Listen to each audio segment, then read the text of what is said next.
What is up, my fellow weebs and musicians? Today, I'm going to be showing you the in-ear rig that I'm going to be taking to an anime convention. So, what is an in-ear rig? An in-ear rig is a way for musicians to be able to hear themselves when they're performing live. So for some context, for about 2 years, I've been posting anime and J-pop covers on this YouTube channel. For those that have been following along the journey, first of all, thank you so much for watching the videos and subscribing. During that period of time, my friend Aaron has been playing drums on a number of those covers. And so about 6 months ago, we decided we wanted to play these songs live. And just recently, we've been accepted to play at this year's Anime Go Festival on October 26th. So for those that are in the Adelaide area, come down and check out the festival. We're going to be playing a bunch of songs from Jujutsu Kaisen, Sakamoto Days, Your Name, and then some songs by Yuri and Tuki. And yeah, it's going to be a great time. So yeah, that's a bit of a plug for that. So back to the in-ear rig. We had essentially two goals that we had set for this in-ear rig. One was we needed obviously to be able to hear ourselves. Myself and Aaron have been playing music live for a number of years,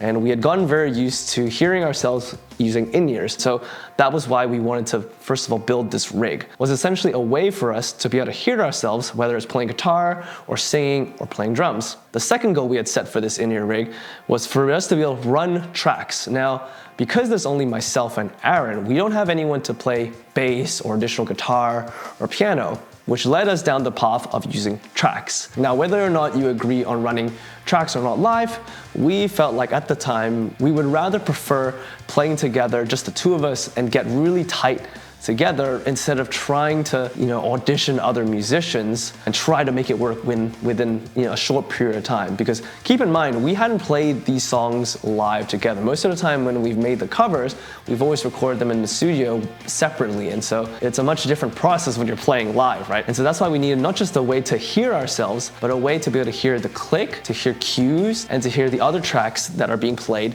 from the computer. And so those are the two main goals that we had wanted with this in-ear rig. And I think we kind of achieved it. It's been something that we've built over the course of 6 months. I'll probably put a diagram maybe somewhere around here or in the description below where you can actually see the actual diagram that I drew for this in-ear rig. I think it'll give you a little bit more of an insight of what the signal flow is like and how do we kind of assign certain inputs. So at the start of the in-ear rig, we've got this Behringer splitter. Now you can think of it essentially like a giant Y cable. The goal of it is essentially for us to be able to plug my vocals, guitar, drums, and any of the tracks from the computer into here and split off to the in-ear rig, and then the other signal to go to the front of house. The reason for this is because we wanted to make sure that whatever front of house gets is as pure of a signal as possible, and whatever signal that gets to our in-ears is as pure as possible, and there's no kind of overlap. And we can be pretty independent of the front of house, whether it's EQs or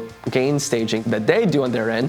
Doesn't affect us in any way when it comes to our in-ears. And so the next piece of gear that is pretty crucial to this whole operation is the audio interface. So this one is the Behringer MS8000.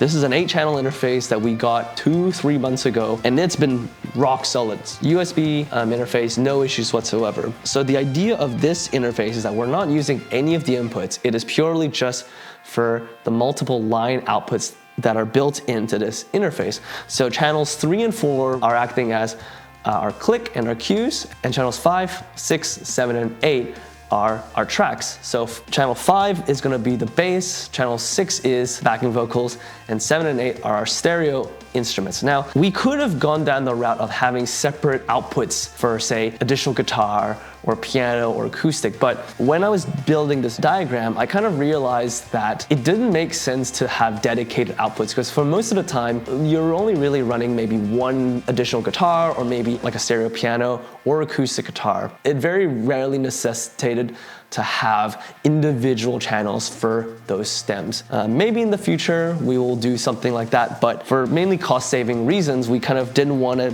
essentially get another Behringer splitter just for those additional tracks. And it's worked fine. We haven't had any issues. We've never thought the electric guitars in the track were too loud or the additional piano was too loud. It very rarely was noticeable for us. Now from this interface, it goes into this Behringer splitter. So as you can see, we've got these 4 channels. These are all the 4 channels that we have from the computer. Now from the splitter, the copy of the channels that are going to the in-ear rig go to this beast And this is the Soundcraft mixer. And this particular piece of gear is the heart and soul of the in-ear rig. It basically manages all the channels for each individual mix. So as you can see, we have a bunch of cables that are going up here, right? So these are all, that's my vocals, guitar, we've got 2 drums, bass, backing vocals, etc. Now from this mixer, we're using 2 stereo outputs, one of which is a headphone output that goes to Aaron's headphones for his drums because he's not moving around like a madman like me. And then we got these 2 outputs,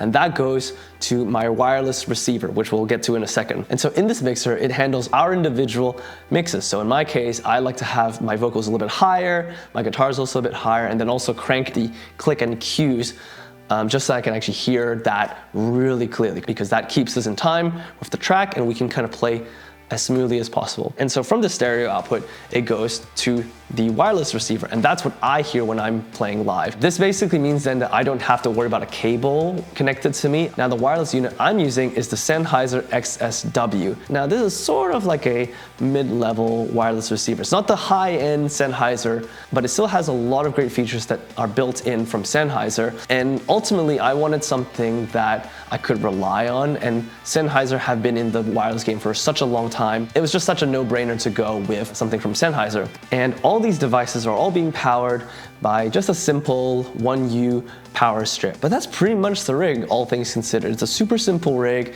and I do want to preface this by saying that while yes, this is a relatively affordable rig, if you're starting out and playing in a band or just a solo act, you do not need to get a rig like this. The only reason why we're using something like this is primarily because we run tracks and we kind of need to have a rig like this, and we wanted to have something that was stable and that we can rely on when playing live. You do not need to go this complicated. You can go way more simpler.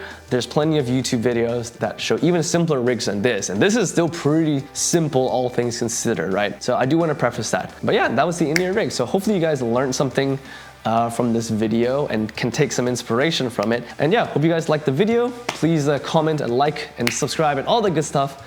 And yeah, I'll see you guys in the next video. Peace.